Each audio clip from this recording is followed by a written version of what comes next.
Ding ding, let's go. My hair's a little crazy. Who cares? Let's go. All right.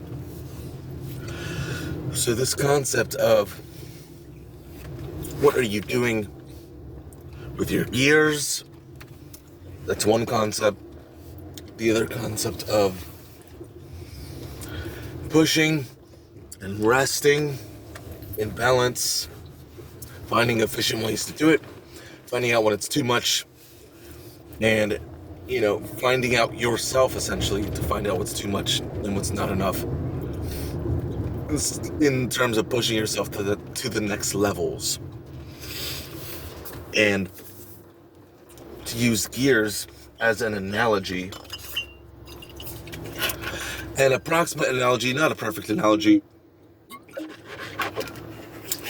but we're not literal machines like cars and bicycles, but it's this concept of rather to grind things out, it would be much wiser and more efficient to shift, to have necessary consistent shifts over time, as opposed to continuously grinding. So we're using the gears analogy. So check this out. The fact that, because I was reflecting on the day and how kids react to, more work being put on their supposed plate and following rules and, just consistently being prompted to work, comply, etc., to go outside of their comfort zone. So it's like, it's a great testing ground, not testing ground, but it's a great playing field for the young humans to work this out, and for the older humans to find better and better ways to balance. We're balancing the push, the challenge, the work. We're balancing the against the grain with the consolation, the comfort, the encouragement, the love and care and attention in that sense. So you can view it as yin and yang, right? Where it's like the yin is the internal, the feely type of stuff, the consoling, the encouragement, the hey, like, I hear you, let's take a rest, you can do this. And then the yang, the excursion, is essentially, okay, now that we're done resting and consoling and encouraging, now let's do the work. So I've noticed that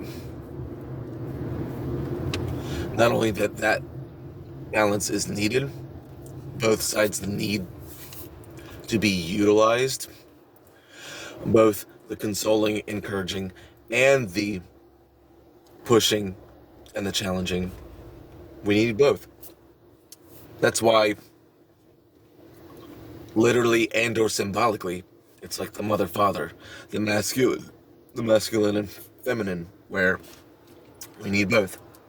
And all humans have both of those polarities, but we essentially know that women are more yin, consoling, encouraging, loving, caring, resting, nurturing, and men, for the most part, more masculine, yang, boom, bam, go get them, get the jobs done, do the work, make it happen. So yeah, we need both in ourselves. Otherwise, we're gonna feel the grind aspect. If we're too yang, too pushing, and we're gonna feel like blobs and succumb to things like overindulging, over resting, over emotionalizing, if we're too much yin, too much consoling. That is very much a thing. So, to use the gears analogy, it's like if we're too pushing, then imagine one gear, connected to others where it's synchronous and in lockstep and in cooperative motion. One gear turns and then the other ones turn because they're all touching the gears, right? One spins and they all spin. But you imagine one spins, and as the others are spinning, this one is saying, I want to go faster, let's go faster. And it's going faster, and then the other ones are like, I'm not currently designed, I'm not ready for this higher speed. So, in that sense, we could say that we are getting in our own way if one part of us is saying, yes, faster, or work harder, and then the other parts are saying like, well, I could try this out for a little bit, but this is new to me. This is more work than I'm normally comfortable with. So there's that sweet there's that sweet spot where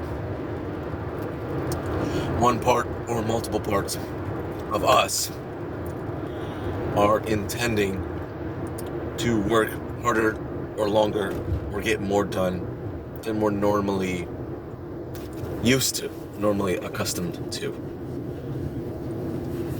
So the intentional parts are saying, let's go harder, let's go faster, let's do more, let's go, we are going, boom, done deal. And then the other parts are essentially like, this is kind of beyond what we're used to. I'm not sure about that. But that sweet spot of those other parts that aren't necessarily sure or 100% into the idea, but are okay enough with the idea. So we're at that point expanding into, like I've mentioned before in other videos, we're expanding to new normals, to new comfort zones. We're expanding it. We're expanding who we are in many ways, defining ourselves to be.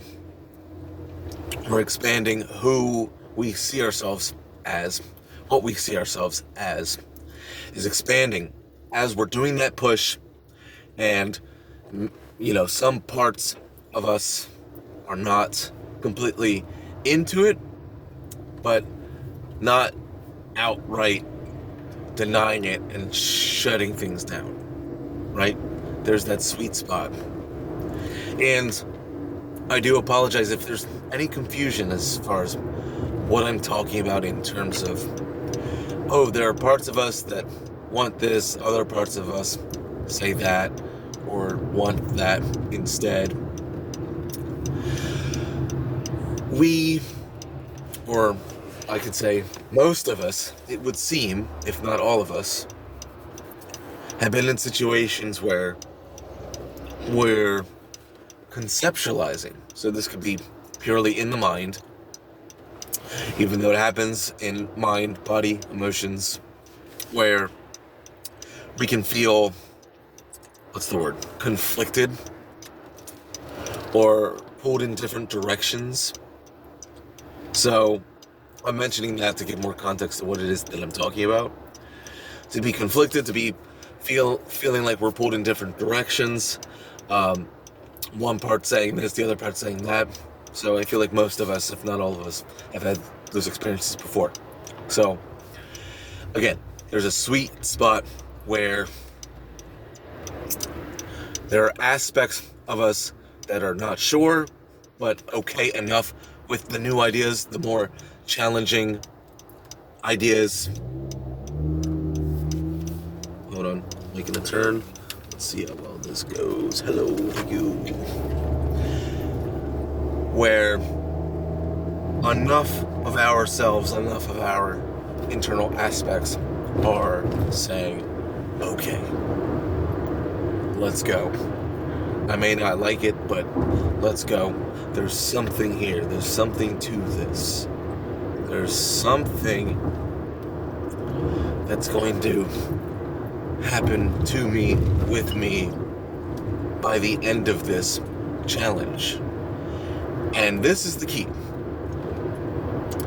When a challenge ends,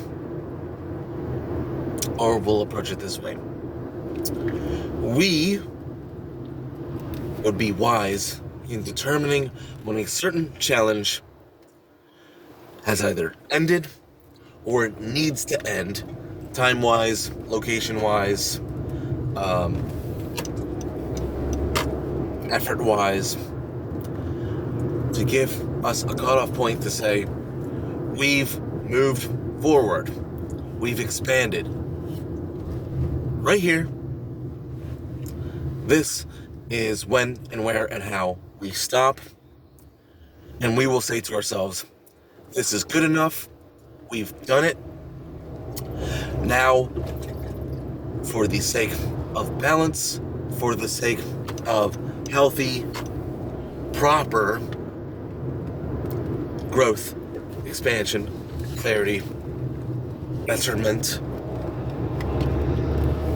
this is the cutoff point, this is the done point, so that after this point, it is time to rest.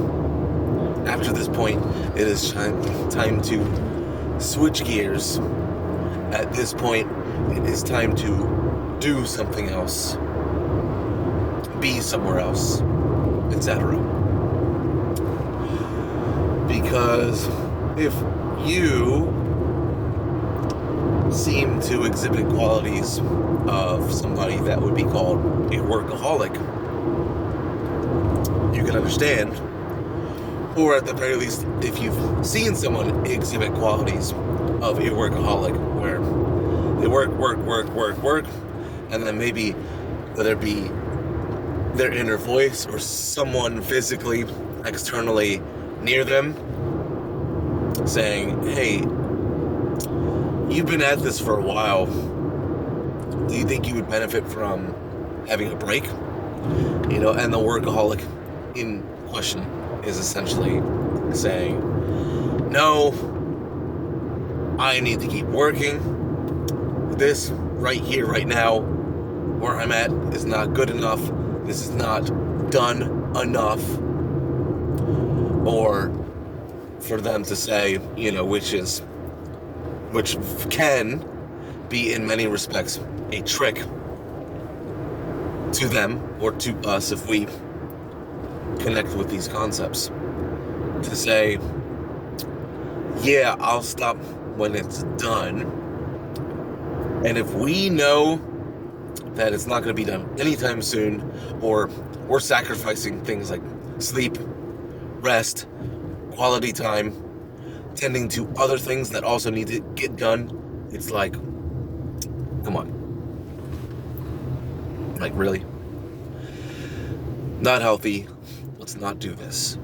So, as a result of all of that, right? Because, like, we can be in a state of workaholic burnout or hangover of sorts, and we can learn from it. We can learn from it and be like, okay, this happened. I was out of balance. I did too much of this, not enough of this. I want to do better next time. Well, the beauty of life, as I like to mention, is we always, moment by moment, get another chance. There's a certain point where guilt and shame is not healthy, not helpful. So we can look into our past to an extent and reflect, but we may be most beneficial in reflecting mentally, emotionally, neutrally, just reflecting, recalling, okay, this happened, I want to do better, I want to do different, okay, this moment, time for something better, this moment, time for something better, and better, and better, and better, I get to make another choice, this moment, I get to make another choice, boom, so that's awesome. So, to go back to the years analogy, it's like to shift gears, right, in a car is saying, hey, like, I want to keep going and even keep going faster. What do I need to do here? So to shift gears, and to say to shift in general, and be, even though it may not seem it, to be going at similar pace or even faster when we're shifting is to actually, whether it be physically, mentally, emotionally, actually shifting.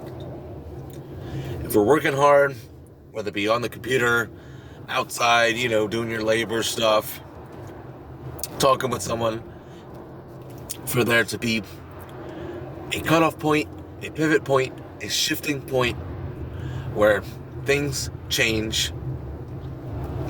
You either go somewhere else, do something else, relocate, shift the conversation, end the conversation. Sorry. Whatever it is that we need to do, the shift, even though it seems like, oh, well, if I'm not doing this more, then I might lose momentum. Well, at the heart and soul and core level, you're actually, again, at this level, so it doesn't make logical sense for, oh, well, I'm getting so much productivity for this particular thing.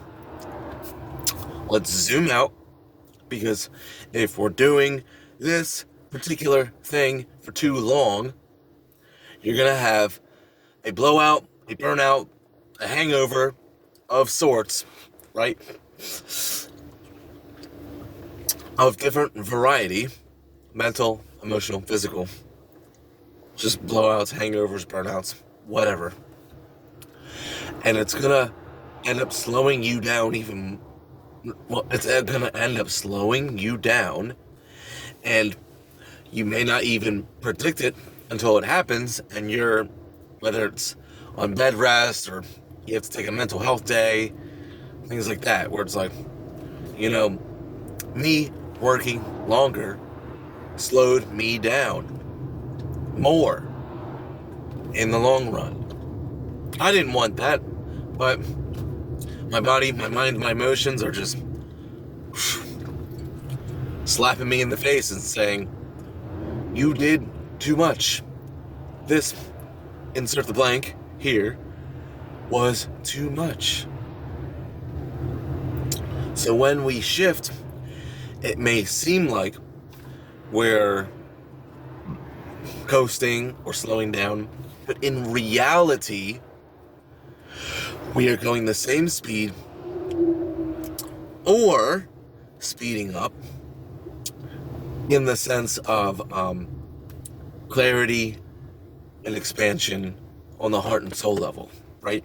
So in that sense, the speed after shifting gears is more so just on the heart and soul level, just further clarifying, further expanding, so that we can be nice and clear and energized for after we rest, after we're doing something else, after we sleep on it, etc., etc. So the shifting is not only helpful, It's necessary if we really truly can see the balance as actually helping us. The balance of work and rest actually helps us. It actually does, in that sense, keep our momentum. It actually does, in that sense, speed us up, save and expand our energy. It actually does when we shift, when we rest.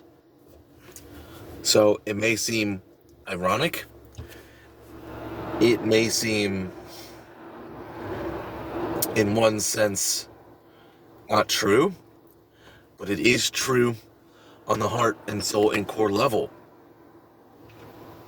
If we want to keep going and keep getting better, shift the gears, shift the perspective, shift the physical location, shift the mindset, shift the conversation, shift the work. And we, even though it may not seem like it, physically, mentally, emotionally, on the heart and soul and spirit and core level, we are increasing that momentum. Woo! So, there's that. Alright. We'll end the video with some respects and call it respect to you, to me, for us living this life, for us seeing and feeling and being this life. And sometimes it's difficult and challenging and we don't want to keep pushing, and maybe in certain situations like that, it's the best time for us to rest, to shift. And then other times, it may be best for us to see it through and know, when the time is right, that the perseverance, the push, the follow-through is the best thing for us in this particular moment. And then in another moment, time for rest. And then in another moment, time for more work, right? Another moment, sleeping. Another moment, waking up. Morning routine. Push, push, push. New relaxation. New comfort. And it's not a cycle. It's an ever-expanding sphere. We're clarifying, we're expanding, we're working, we're resting, and we're finding that balance. When it's time to work, when it's time to rest, when it's time to shift into work, when it's time to shift into rest. Right? The shift is its own part. There's work, there's rest, and then there's the shift, the transition. And for a lot of people, I can claim as well, sometimes the shift, the transition itself is the kind of, itching of the neck. Maybe, get on social media, right? Social media, like, yeah, maybe this, maybe rest time, maybe work time. So, something to keep in mind as well. There's that. So, mad respect to you, to me, for us working with these elements, with these layers of ourself, the mind, the emotions, the soul, with all these elements, with all these people, the food, the air, the water, the earth, the fire, the sun, our best immersion into the symbiosis, and ideally the clarifying and the expanding of self, glorifying and lovifying everything that we emit outwards from there. Woo! Anyway, catch y'all later. Smack 11. Peace out.